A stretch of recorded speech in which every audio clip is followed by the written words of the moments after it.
local government. My local battle an nukul na kwan wa akwan to beled wide akwan to mesie akwan to kula haya another in local battle nirbu na dim alabia uma derin to farka kul shab wide shini iza siyasi to furuka wala inda ka shab nema ina to furuka mabad anno nehna me gumna ya ka adi mabad la de zande wal denwe de dinga uda sholi uda balanda la ba ina kalam de den buna bas kallan gabai da kulu kan kan nena matakin da kelen heba nan mana ayin ne batan da ku wala no ka batan da ku kai na gol ko ma ba da ku ko rapo sowa na shiro moye batan batan bar almafi al galidi kai ban al heba ba. Sounds of the week on iRadio, your eye on South Sudan. Live from Juba, on air and online. This is iRadio News. Hello, this is iRadio News. First, here are the headlines. The first Chief of Defense Forces of the South Sudan People's Defense Forces has ordered its forces to cease any attacks or hostile actions against SPLA-IO personnel in designated cantonment site or those engaged in routine activities. A youth representative of the peace monitoring body RJMEC has urged eager heads of state and government to travel to Juba and facilitate a face-to-face meeting between President Salva Kiir and first Vice President Dr. Riek Machar to ease the political and security tensions in South Sudan. And at least 187 people are currently being treated for cholera in Gogrial East and Gogrial West counties, bringing the total number of cases to more than 900, including 29 deaths since the outbreak began in February. These stories and more coming to you in this news bulletin with me, Nyathong William, and now the news in detail.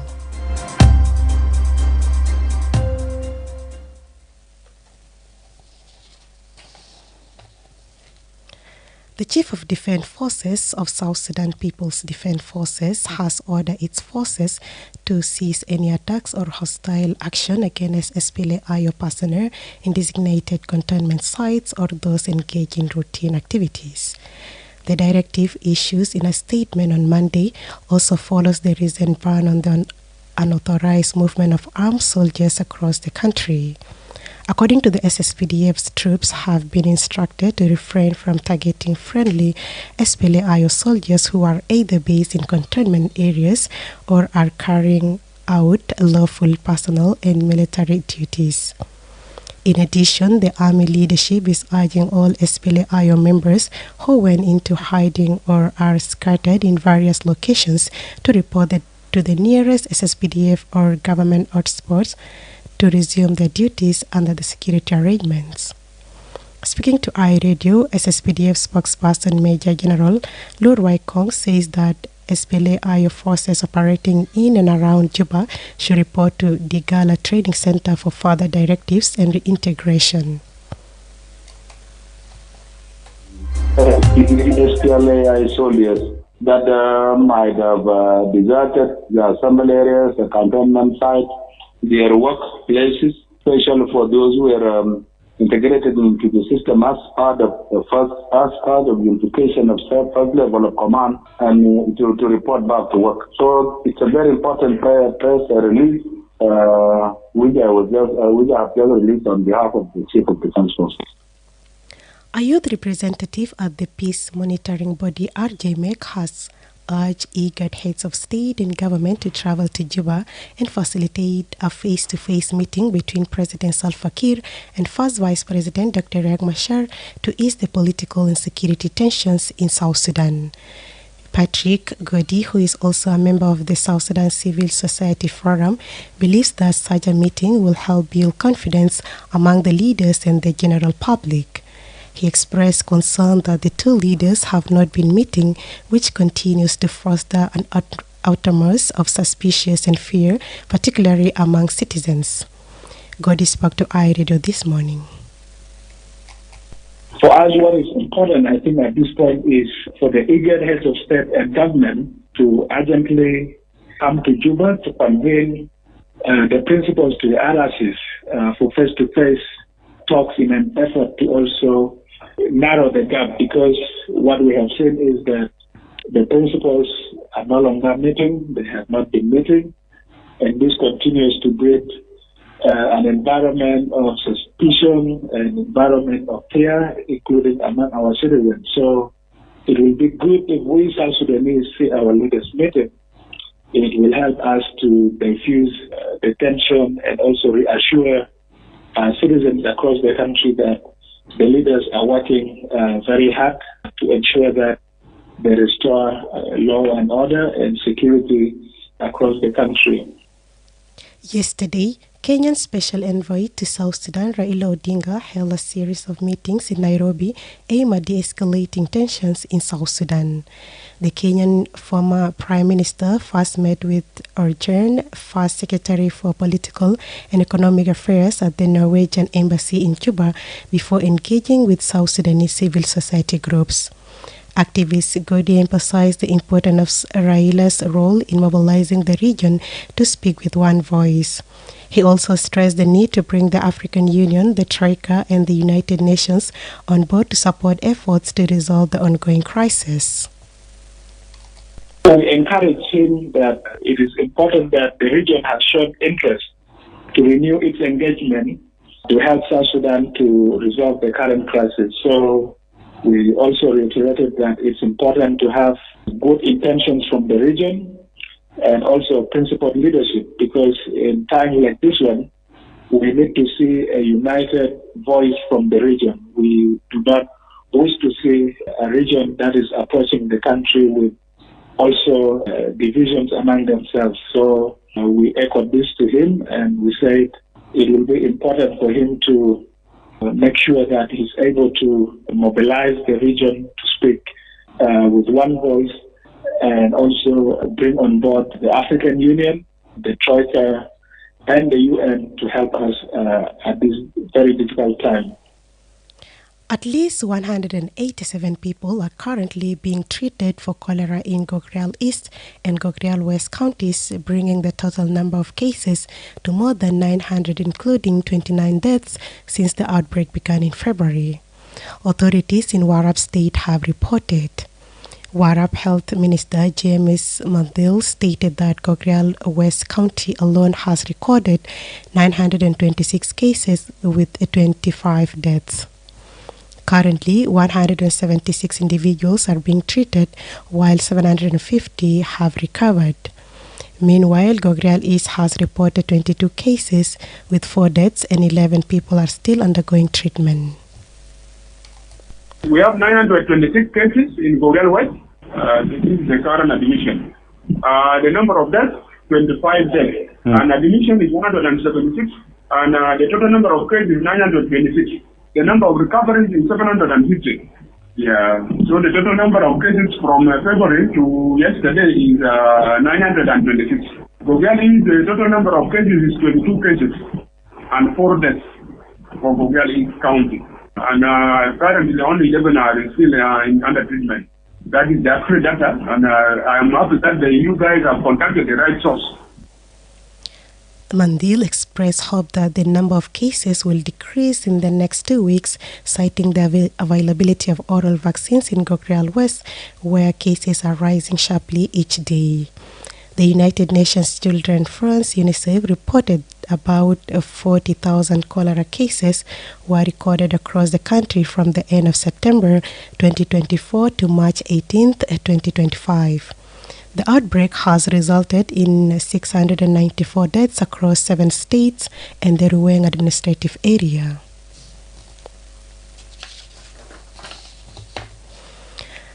The Ministry of Foreign Affairs and International Cooperation says the real South Sudanese deportee Nimeri Garang is expected to arrive in Juba on 13th May 2025. This follows confusion over the identity of a man who was deported from the United States and arrived at Juba International Airport over the weekend using a South Sudanese travel document under the name Nimeri Garang. According to the ministry, immigration authorities discovered that the man was not a South Sudanese national. He was later identified as Makula Kintu, a Congolese national from the Emba tribe in North Kivu province of the Democratic Republic of Congo. Speaking to media, the spokesperson of Foreign Affairs and International Cooperation, Ambassador Apuk Ayuel, stated comprehensive verification confirmed that the individual is not Nimeri Karang. In line with South Sudan immigration protocols, Mr. Kintu was denied entry and the matter was reported to the U.S. Embassy in Juba and the State Department in Washington, D.C., along with video evidence of the proceedings. The incident has prompted the U.S. government to revoke visa privileges for all South Sudanese passport holders until the matter is fully resolved. However, Ambassador Puk has confirmed that the legitimate deportee Nimeri Garang, born on April 4, 1967, is scheduled to arrive in Juba via Egypt Air next month. She spoke in a press conference yesterday in Juba. Communications from the State Department through our embassy in Washington, D.C. regarding the deportation of Nimeri Garang, for whom the travel document was issued, indicate that he is scheduled to arrive in Juba on May 13, 2025 via Egypt Air. Our competent authorities are therefore awaiting his arrival. The government of South Sudan expresses regret for the circumstances that led to this situation. However, it is imperative to highlight that South Sudan has consistently demonstrated goodwill and cooperation with the United States on immigration and deportation issues. You are still listening to iRadio News. Thousands of South Sudanese in Wau Town, Western Bahr el Ghazal State, have gathered to pay tribute to Dr. Abdul Rahman Omar, a Sudanese pharmaceutical doctor who passed away in Juba after a short illness on Sunday. He was buried yesterday in Wau Town. The 49-year-old Dr. Omar, who owned the New Sudan Pharmacy in Souk Hajar, tragically passed away following complication from an appendicitis operation. A father of two girls, Dr. Omar had been a resident of Wau Town since 2007. Photos shared by Warner online media show thousands of mourners, including men, women, and children, grieving the loss of the doctor. According to iRadio callers this morning, Dr. Omar was a well-respected figure in the community, known for his humility and dedicated service. Wow residents remember him as a kind-hearted individual who treated both young and old with compassion. He wasn't just a healthcare provider, he was a trusted figure who made a significant contribution to the well-being of many people in the region. Speaking to iRadio's Dawn Show, several callers described Dr. Omar as a selfless person who helped the sick even when they couldn't afford a treatment. Here are some of their reflections. Well, so we love Dr. Abdurrahman, and the people are mourning. You know, he's a great guy. He has been contributing a lot in healthcare in Wow. He has helped a lot of patients with the kind of medication. And of course, in Thomas, the Sudan, Guru Sangazi, the big dawa. At the long the big glow. Into the Guru, to give the Parjol, we are sending our condolences to the family of Dr. Abdurrahman and all the healthcare workers across the country and also in Wow here. Abdurrahman does دور كبير لحبنات الواو للطلقات للمساخين. تعريتها مشيت كعيتها مشيت في صدر اللي بتاعه ما عنده قروج كثير والله زول بدي قروج وخليك انت تمشي. بدو قروج بسيط اللي هاد ويجا وتمشي تعالج به. وبالأخص كان في حدث بالليل في الشارع يعني صدر اللي بتاعه بكون قاعد فاتي وبدي هادوي فرستمول ويا حاجة كله كان أساكر كان مواطن ما عنده حاجة يعني خايته يعني حمل نفسه زي جنوبي عنده حمل كبير في واو ونقوله إنه ربنا دائما عنده حق بتاعه معلش ويشعله أخيرا هنا في أبناء هنا أبناء تجدوا نقوله إنه Almighty God will maybe put his right into right hand. الخبر ده ممكن حصلت تقريبا يوم الخميس يمكن عدد لوفاة 29 رأس من البقر. The burial of Dr. Omar was witnessed by a diverse group of individuals, including citizens from Somalia, Eritrea, Uganda, Nigeria, and even India, as well as homeless children, all of whom paid their respects.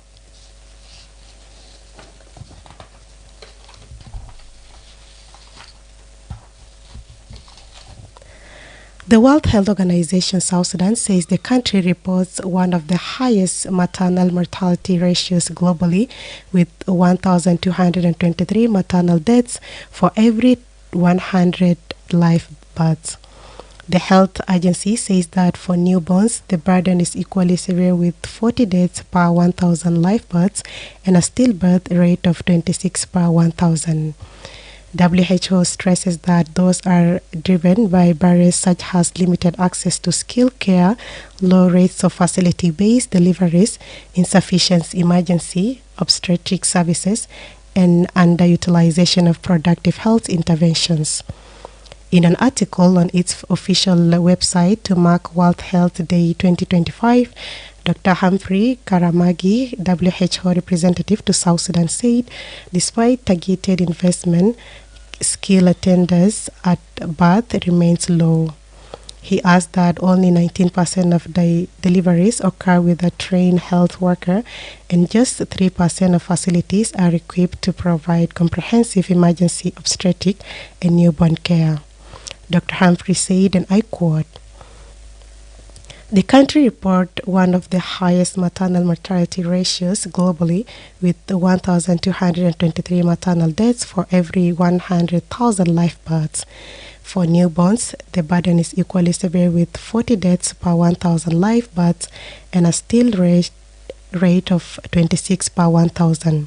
These outcomes are driven by well-documented barriers such as limited access to skilled care, low rates of facility-based deliveries, insufficient emergency obstetric services, and underutilization of reproductive health intervention," end quote. The WHO representative called for a renewed collective focus on integrated maternal and newborn health. He points out that strengthening national capacity for skilled birth attendants, including training, deployments, and retention of midwives, improves coverage and supports self-deliveries. You are listening to iRadio News, and now to the international news with my colleague Tek Jok.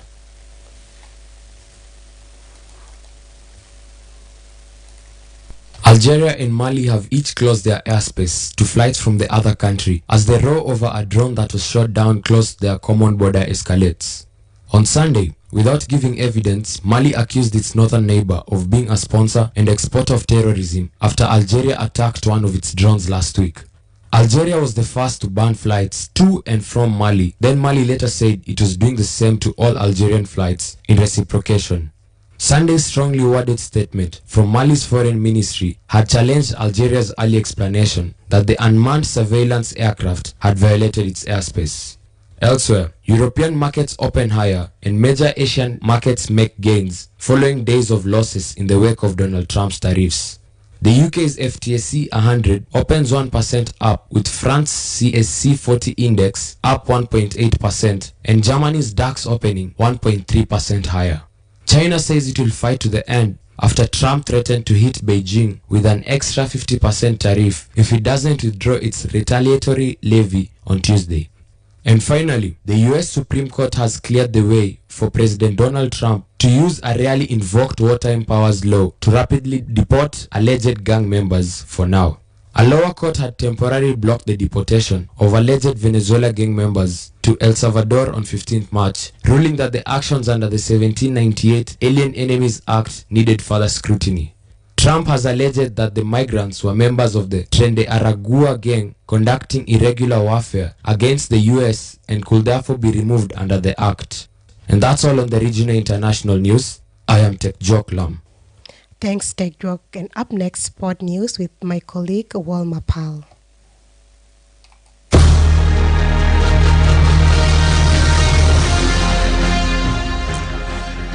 Good afternoon, Nyathong William, taking you through iRadio sports stories. Let's begin in South Sudan Premier League, where Qatar has temporarily climbed to the top of the South Sudan Premier League table after a convincing 2-0 win of the Holy Family in week 16, bringing their tally to 39 points. The Juba-based side is now 1 point ahead of second place Jammus, who still have 2 postponed matches that could potentially alter the standings.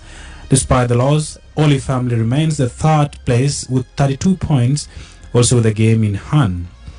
In another fixture, Al Hilal Wow secured a dominant 3-0 victory over Lion Hunter, a result that pushes them up to 9th place on the table. Meanwhile, Ye John Stars, also known as Ye Hunter, have slipped down to 11th position, stuck on 11 points. Upcoming clash later today, Benteu City will be looking to escape the relegation zone as they take on Waguma Hawil, who are also keen on pushing into 6th place. The outcome could significantly impact the mid-table dynamics and the relegation battle. Elsewhere, CAF Champions League quarter-final second leg fixtures take center stage this Tuesday.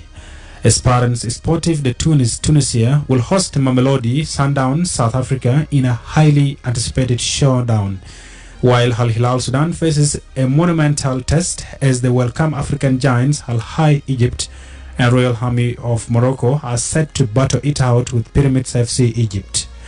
Finally, the Sacramento Kings boosted their NBA postseason hopes with 127-117 win at the Detroit Pistons. Zach LaVine scored 43 points and DeMar DeRozan 37 for the Kings, who came from 18 points down to secure a third successive victory. They remain 9th in the Western Conference, 1 win ahead of the Dallas Mavericks.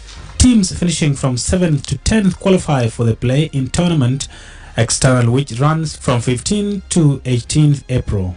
The only side who can deny the Kings are the 11th placed Phoenix Suns, who have 3 fewer wins with 4 regular season games remaining. That's all from the world of sports, and back to you, Nyathong William, for the news recap.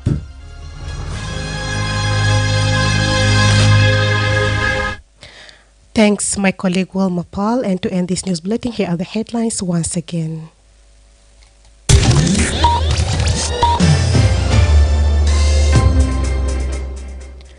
The Chief of Defense Forces of the South Sudan People's Defense Forces has ordered its forces to cease any attacks or hostile actions against SPLA-IO personnel in designated cantonment site or those engaged in routine activities. A youth representative at the peace monitoring body RJMEC has urged IGAD heads of state and government to travel to Juba and facilitate a face-to-face meeting between President Salva Kiir and first Vice President Dr. Riek Machar to ease the political and security tensions in South Sudan. And at least 187 people are currently being treated for cholera in Gogrial East and Gogrial West counties, bringing the total number of cases to more than 900, including 29 deaths since the outbreak began in February. That's the end of iRadio Afternoon News. If there's a story or an event you would like iRadio to cover or report about, please send us a text message on +211 925 287 870.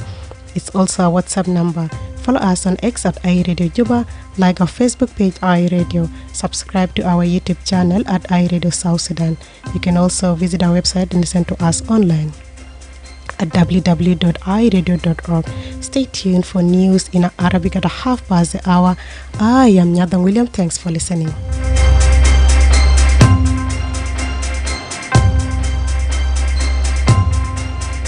Sounds of the Week on iRadio.